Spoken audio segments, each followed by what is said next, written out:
I'd like to call this meeting to order. Welcome, Council. And at this time, I would like to give the opening to Councillor Jake Hiebert. Go ahead. Thank you, Mr. Mayor. Christmas from long ago to today. As Christians, or those that believe in the Bible, we believe that the Son of God came to earth, a king born in a manger. Jesus was born of a virgin, the virgin who later married a carpenter by the name of Joseph. There were angels, shepherds, and wise men celebrating the first Christmas. Jesus grew up and started his ministry with 12 apostles. In his early 30s, he was nailed to the cross and bore the sins of the world, dying for all mankind. This is all part and parcel of God's plan for man's salvation and redemption. Growing up, we of course were taught about this momentous occasion. Over the years, we celebrated this in different ways up till today where we are now, where instead of singing O Holy Night or Frank Sinatra's White Christmas, we are frustrated by having a Covet Christmas. As a young boy, I was excited, longing for Christmas to hurry up and get here. In early grade school and the week leading up to Christmas Day, we would have to memorize poems and Bible verses and, of course, practice Christmas carols. All of the parents and siblings would come to listen, standing at the back of the classroom as we did our best to make our mom and dad proud. When it was over, we all received a tucha, which is a small brown bag containing peanuts, nuts, Japanese oranges, and some candy. We were excited. At home, our Christmas was Christmas Eve. We would make sure that all the supper dishes were washed, the kitchen was cleaned. Then we, 9 boys and 1 girl, would gather around the Christmas tree as Mom and Dad handed us our presents. Yes, there were plaid shirts and woolen socks. Then there was usually a toy tractor, a truck, or a similar toy, one for each of us. When everyone had their fill of peanuts and candy, the real fun began. The peanut shells were on the floor. We would load them up in the toy dump truck and bulldozer the piles. With every boy getting a different toy, we exchanged and played into the wee hours of the night. Christmas morning, we headed to church to hear a Christmas story and sing more carols.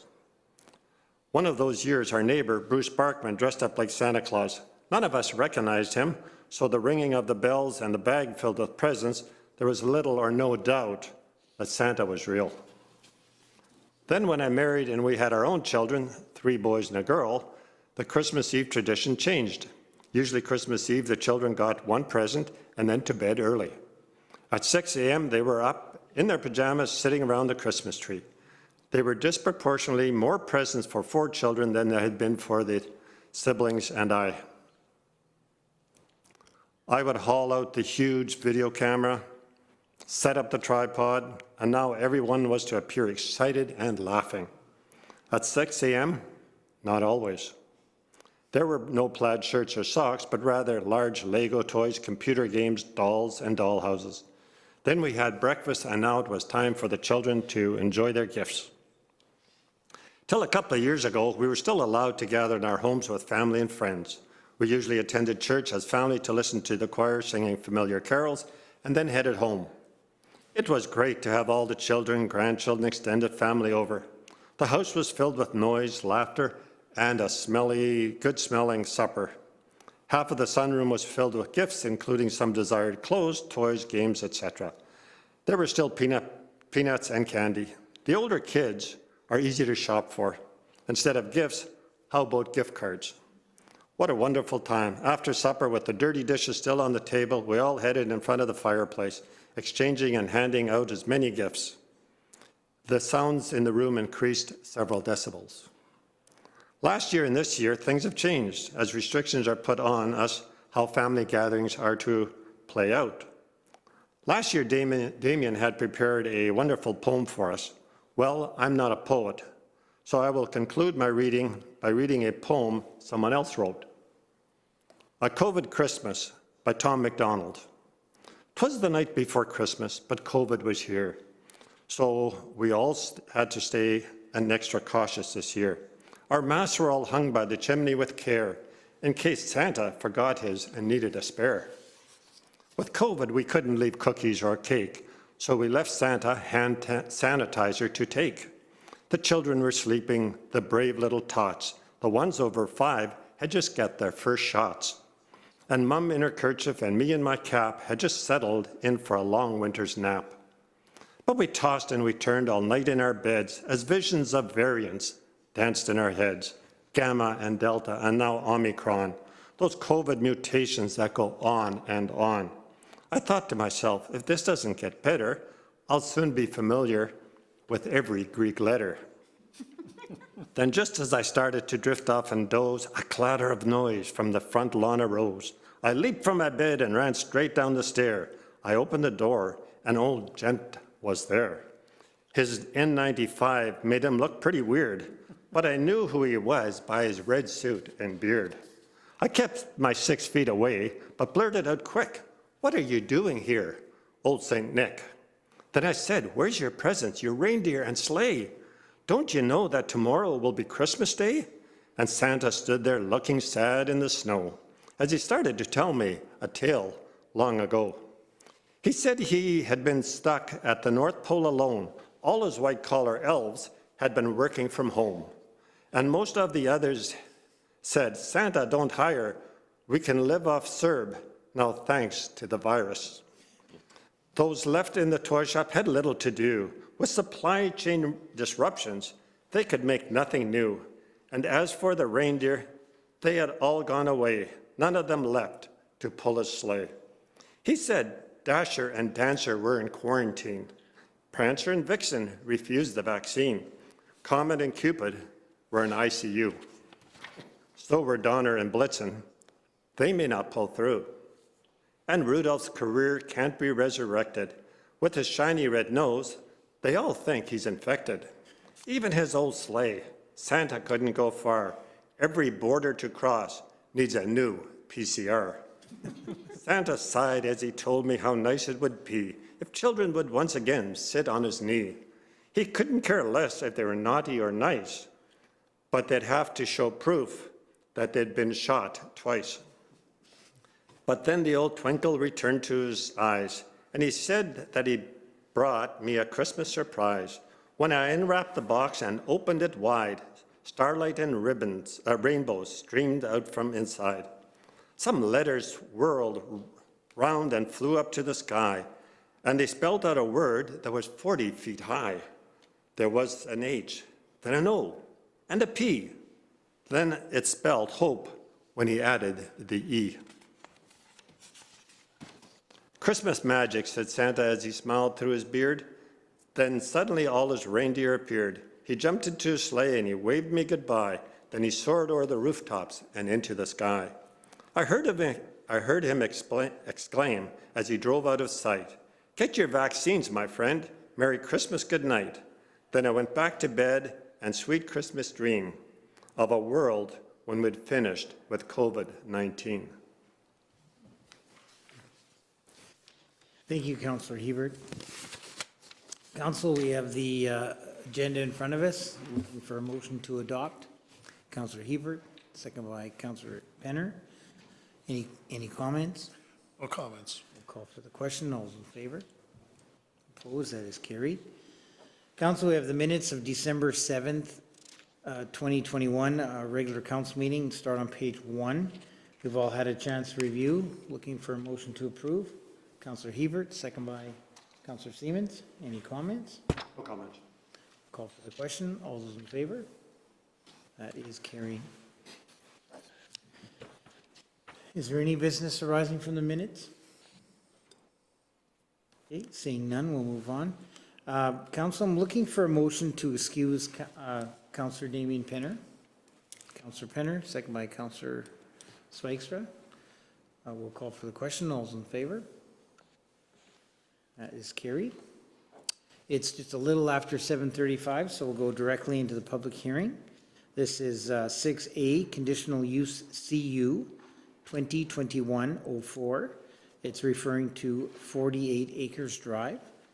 At this time, I will close the council meeting, open the public hearing.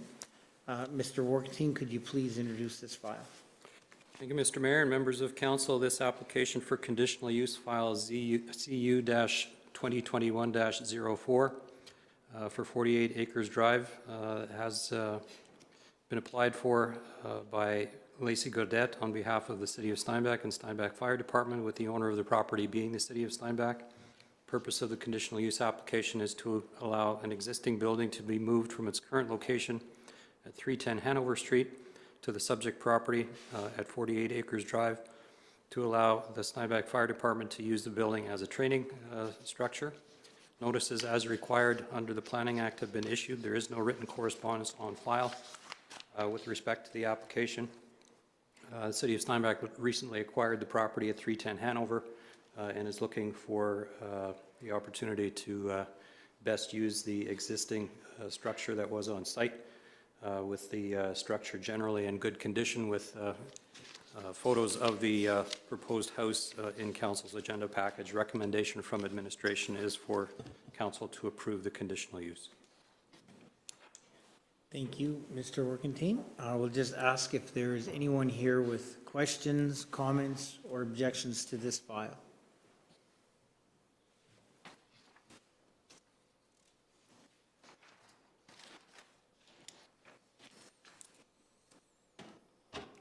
Okay, we're seeing none, but I'll ask one more time. Is there anyone here with questions, comments, or objections to this file? Okay, seeing none, we will now close the public hearing, open the council meeting. Council, how would you like to proceed? Councillor Swagstra? Thank you, Mr. Mayor. I'll make the motion to approve the conditional use. We have a second by Councillor Penner. Go ahead, Councillor Swagstra. Thank you, Mr. Mayor. As is noted here, this is a property, a house located at 310 Hanover Street. And this application is to move the house on 310 Hanover Street to 48 Acres Drive. The purpose is to be used as a training facility for the Steinbach Fire Department. I think it makes sense for us to approve this conditional use. There's, by all indications, the location of 48 Acres Drive is appropriate. It's zoned M1 light industrial.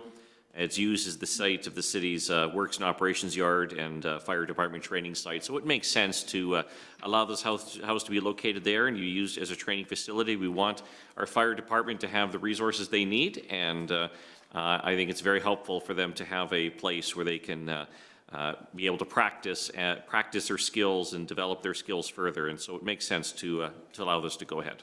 Thank you. Anything further? Yeah, this is good news on two fronts. It's making way for the new recreation center we're building downtown. So this house is a house on one of those lots we bought to make room downtown. The other thing it's good for is obviously for our fire department to train on. I think it's also important to note that this isn't a house that will be used with live fire exercises. It's a training house that they'll use without actual fire, so it's not just like it's a one-time kind of use, but it's something they'll be able to use for ongoing training. Thank you. Anything further of council? Go ahead, Councillor Hiebert. I do think it's important that our fire department is properly and fully trained. This building to be moved there is moving to a light industrial area. The building will be used exclusively, like Councillor Swagstra said, for the purposes of training. A training that will assist our fire department to reenact scenarios that they may encounter in the future. This building will never be used as a residence. It's there strictly for training purposes, so I want to see our fire department fully trained and fully agree with us. Anything further of council? Anything in closing? Nope. Yes, council, I too agree. I support this motion, and I think this is a great idea, a great use of a building that's still in pretty good shape. Like, it's still in good shape. It looks good on the outside. This building's also it was built with many rooms, so it works well with confinement situations. And I think it's going to give a lot of great scenarios for our firefighters to be trained on. So call for the question. All those in favor? Opposed? That is carried. Okay, council, now we'll move on to 9A. This is administration, accounts payable. They're in the back of the book. We've all had a chance to look at that. Looking for a motion to approve. Councillor Hiebert. second by Councillor Siemens. Any comments? Again, it's just the usual, paying our bills. Anything further? Call for the question. All those in favor? That is carried. We have the financial statements ending November 30th, 2021 in the back of the book. Looking for a motion to approve. Councillor Hiebert. Second by Councillor Siemens. Any comments? Again, housekeeping. Okay. Nothing further. Call for the question. All those in favor? That is carried. Council, we have 9C. This is on page 17. We've got minor subdivisions. These are subdivisions that our staff can do. They don't have to come to council, and then we just approve them all at once. Looking for a motion to approve. Councillor Hiebert, second by Councillor Swaystra. Nothing further, self-explanatory. Anything further? Okay. Call for the question. All's in favor? That is carried. We've got 9D, minor variances. This is much the same. These are small variances that fall within the tolerance that that our staff can approve, and now we're just ratifying them. Looking for a motion to approve. Councillor Hiebert, second by Councillor Siemens. Any comments? No comments. Call for the question. All those in favor? That is carried. We have 9E. This is this is Manitoba Hydro, the street lighting for Rosebrook Trail and Caribou Bay. Council, looks like we're getting, they're getting 15 60-watt LED ornamental lights there. And it'll be an annual cost of $121.80 per year. Just looking for a motion to approve. Councillor Hiebert, second by Councillor Penner. Any comments? No comments. Call for the question. All those in favor? That is carried. Got 9F. This is bylaw 2176. This is the rezoning of Lexington Phase 6. This is our first reading on page 23 of our package. Mr. Workington, could you please introduce this file? Mr. Mayor, this is an application for rezoning under bylaw, City of Steinbach bylaw 2176. It is a proposal to rezone the subject properties on Essex Drive from RLD residential low density to RMD residential medium density. And that is to allow these properties to be developed as multifamily. Recommendation is that bylaw 2176 be given first reading so that a public hearing may be scheduled for later this winter. Okay, Council, how would you like to proceed? Councillor Penner, Motion to approve? second by Councillor Hiebert. Go ahead, Councillor Penner. Yeah, this is pretty standard for when developers develop a piece of property. They're not sure what, the supply and demand is in terms of housing. So as they get further into the development, they, ask for rezonings and that type of thing to better meet the demand that is out there. So this will at least open that discussion so we can hear from the public. Anything further? Thank you, Mr. Mayor. I think what we've seen in the past and we continue to see is that our developers and the type of zoning and variances they're applying for are market-driven. And here again, we see that they're wanting to create 5 RMD lots, multifamily. So as Councillor Penner said, this will take us to the public hearing. Thank you. Anything further of council? Anything in closing? Nothing for that. Okay, we'll call for the question. All those in favor? That's carried. 9G, we've got bylaw 2191. This is rezoning. The Penn-Co rezoning Park Road West. This is also first reading. Starts on page 32 of our package. Mr. Workington, could you please introduce this file? Yes, Mr. Mayor, this is an application for a proposed rezoning under City of Steinbach bylaw 2191 that is involving the subject property along Park Road West, immediately west of the Clear Spring Mall. With the owner of the property, properties being Penn-Co Construction Holdings LTD and Southeastern Regional Shopping Center LTD, with the applicant for this proposed rezoning being HTFC Planning and Design. It is got several components to it. Firstly, to rezone a portion of the existing property from RHD residential high density to C3 commercial corridor, and from RMD residential medium density to RHD residential high density.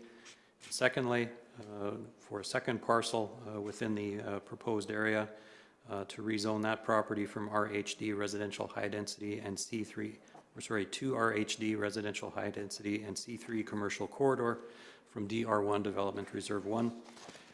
The recommendation from administration is for council to give this proposed bylaw first reading so that a public hearing could be scheduled for later in January. Thank you, Mr. Workentine. Council, how would you like to proceed? Councillor Swags. Thank you, Mr. Mayor. I'll make the motion for first reading. Do we have a seconder? Councillor Penner? Go ahead, Councillor. Thank you, Mr. Mayor. This is obviously a significant development, and as has been noted, the application is to rezone a significant section of land, which is along Park Road West and west of Clear Spring Center, specifically to allow several of the properties to be rezoned to C3 commercial, and also for other parts of the property to be changed from residential medium density to residential high density. It's obviously not uncommon to have high density residential nearby commercial, and we're certainly excited about the commercial development that will be happening here. And by giving it first reading, this enables us to hear more from the applicant at the public hearing and also give the public an opportunity to comment. Thank you, Councillor Swags, for that. Anything further, Councillor No, Penner? nothing further. Anything further of council? Anything in closing? Nope. Council will call for the question. All those in favor? That is carried. We got 9H, we got subdivision 44512021 8466. This is revised Penn-Co. This is the revised subdivision. This part starts on page 45. Mr. Workentine, could you please introduce this file? Mr. Mayor, members of council, this particular subdivision file was previously considered by City Council in August of 2021. The applicant being Penn-Co Construction Holdings Ltd., which sought to subdivide an approximate 64-acre parcel of land on Park Road West in Steinbach. The owner and developer have chosen to revise their plan of subdivision, thus requiring a further approval of City Council. And as the subdivision had not yet been registered, an amended subdivision file can be submitted. This is now being presented to City Council for consideration. The amendments to the original subdivision file proposed to remove 2 cul-de-sacs and consolidates what were originally 6 multifamily lots into 1 multifamily parcel. And it is recommended for council to approve this subdivision amendment, subject to a development agreement. Thank you, Mr. Workentine. Council, how would you like to proceed?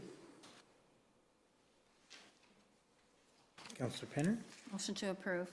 Do it. And second by Councillor Hiebert. Go ahead, Councillor Penner. I have nothing to add to administration's explanation. Anything further? Nothing further. Any further of council? Call for the question. All those in favor? That is carried. We got 9I. This is bylaw 2190. This is 14 Ellice Avenue. This is third reading. Starts on page 87 of our package. Mr. Workentine, could you please introduce this file? Mr. Mayor, rezoning bylaw 2190 for 14 Ellice Avenue in Steinbach was considered under public hearing by City Council on October 19th of this past fall. Council did give this bylaw a second reading. However, due to the number of objections that were filed, administration took that file back for further review just to verify whether or not there were sufficient objections to warrant further referral to the Manitoba Municipal Board. Excuse me. Subsequent to that second reading, administration has determined that there were insufficient objections to warrant that further referral to the Manitoba Municipal Board. Therefore, City Council may proceed to give rezoning bylaw 2190 third reading. Recommendation from administration is to proceed with third reading. Thank you, Mr. Workentine. Council, how would you like to proceed? Councillor Siemens? Thank you, Mr. Mayor. This is, Motion to approve? motion approved. Okay. Second by Councillor Swagstra. Go ahead, Councillor Siemens. Good thing you know the rules, Mr. Mayor. Appreciate that. I happen to be on it today. This is third reading for the property at 14 Ellice Avenue. It went through the public hearing and we had a few objections, so administration had to review those objections as stated by administration. I still think this is about taking property from an RLD, a low residential low density, to residential medium density to build housing on a larger lot on Ellice Avenue. It was approved by council on October 19th, so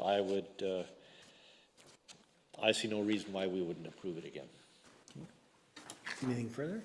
Councillor Siemens convinced. Anything further of council? Anything in closing, Councillor Siemens? No, sir. Call for the question. All those in favor? That is carried. We'll go into 9J. This is Variance V 2021-20. This is also for 14 Ellice Avenue, and it starts on page 91 on our package. Mr. Workentine, would you please introduce this file?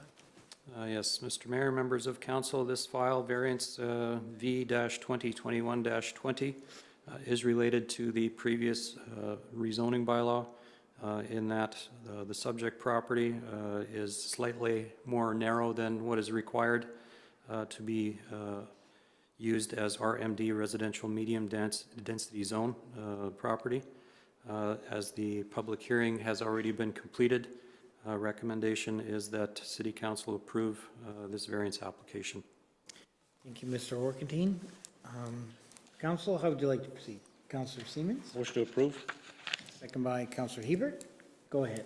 Thank you, Mr. Mayor. This is the same property at 14 Ellice Avenue. The lot is only 71.5 feet wide, where the requirement is 75 feet for residential medium density. Administration recommends approval. I agree with that. On the engineering report, they also have there are some requirements that should be noted, and one of them would be the accessible parking stalls. There's not indicated on site plan. They would have to have one as well, and they would need a wider approach. Currently, the plan indicates a 22-foot plan, and the requirement is a 30-foot wide to meet current policy. So with those need to be part of the variation. Those need to be consistent as well. Thank you. Anything further? Nothing further. I would concur with Councillor Siemens. Anything further of council? Anything included? No, sir. Call for the question. All those in favor? That is carried.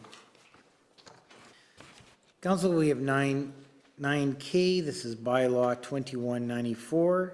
This is Debenture for Brandt Street sewer and water upgrade. We will be doing first and second reading today. At this time, I'd like, Mr. Workentine, could you please introduce this file? It's on page 103. Mr. Mayor, members of council, bylaw 2194, as you mentioned, is for to authorize the debt issue for the local improvement project completed in 2021 on Brandt Street, which was the renewal of underground and restoration of related surface works. This particular debenture of a total of $1.25 million has been sought out by or from financial institutions in Steinbach. with the lowest rate, quote, of 2.42% per year for the 5-year term of the debt being provided by Royal Bank of Canada. A recommendation is for council to give bylaw 2194 both first and second reading. Thank you, Mr. Warkentine. Council, how would you like to proceed? Councillor Swagstra. Thank you, Mr. Mayor. I'll make the motion for first reading. Do we have a seconder? Councillor Penner. Go ahead, Councillor Swagstra. Thank you, Mr. Mayor. This is a motion to authorize the borrowing of $1.25 million for the purposes to go towards the underground infrastructure renewal on Brandt Street. This is obviously a significant project, and with projects of this nature, we often do borrow for a portion of it. This is consistent with our long-term policy of 5-year borrowing terms, and a couple advantages of the 5-year borrowing term. One of them, of course, is that we pay the project off more quickly, and that enables us to move on to other projects. But also, it makes it possible for us to get some very good interest rates. And so 2.42% over 5 years continues to be a very good interest rate. So it makes sense to authorize this, and I think it's a responsible use of the money involved. Anything further, Councillor Penner? I concur with Councillor Swagstra. Anything further of council? Anything in closing? No. Call for the question. All those in favor? That is carried. We'll go directly into second reading. Looking for a motion for second reading. Councillor Penner, second by Councillor Hiebert. Any comments? To add. I think it's all been said. Anything further of council? Call for the question. All those in favor? That is carried. 9L, this is bylaw 2195. This is debenture for Clear Spring Greens Pathway. Again, council will be doing first and second reading today. This starts on page 107 in your package. Mr. Warkentine, could you please introduce this file? Mr. Mayor, bylaw 2195 is also a debenture issue bylaw where they recently completed Clear Spring Greens Pathway project in Steinbach. Although a total debt authorization of just over $233,000 was approved under the related local improvement bylaw, due to the affected homeowners being allowed to prepay their portion of their share of the project costs, that has reduced the requirement to borrow to a total just under $137,000. Similar to the previous debt issue bylaw, given first and second reading, this particular debt issue has also been secured to be provided by the Royal Bank of Canada at a rate of 2.42% per year for the 5-year term. And a recommendation from administration is to also give this bylaw first and second reading. Thank you, Mr. Warkentine. Council, how would you like to proceed? Councillor Penner, Motion to approve? second by Councillor Hiebert. Go ahead, Well, Councillor. first of all, I'd just like to say how great that path turned out. It's a really nice path, and it's being well used, so that's encouraging. What's interesting to me is that there were 60 prepayments for the project. That is a substantial number of the homes that prepaid that versus paying it over 5 years on their property taxes. So $136,000 over 5 years is pretty good. I think we'll be able to take care of that. Anything further? Thank you, Mr. Mayor. I too was taken back by the great response from the taxpayers in that subdivision. Thank you to the taxpayers of Clear Spring Greens for helping to bring this project to fruition. The pathway, as Councillor Penner said, is extensively used and is seen as an asset and improvement to the area. So we're only borrowing $136,000 compared to the $233,000 we thought we were going to borrow originally. So yes, we need to approve this debenture. Thank you. Anything further of council? Anything in closing? Call for the question. All those in favor? That is carried. Council will go right into second reading. Looking for a motion to approve. Councillor Siemens, second by Councillor Hiebert. Any comments? Nothing further.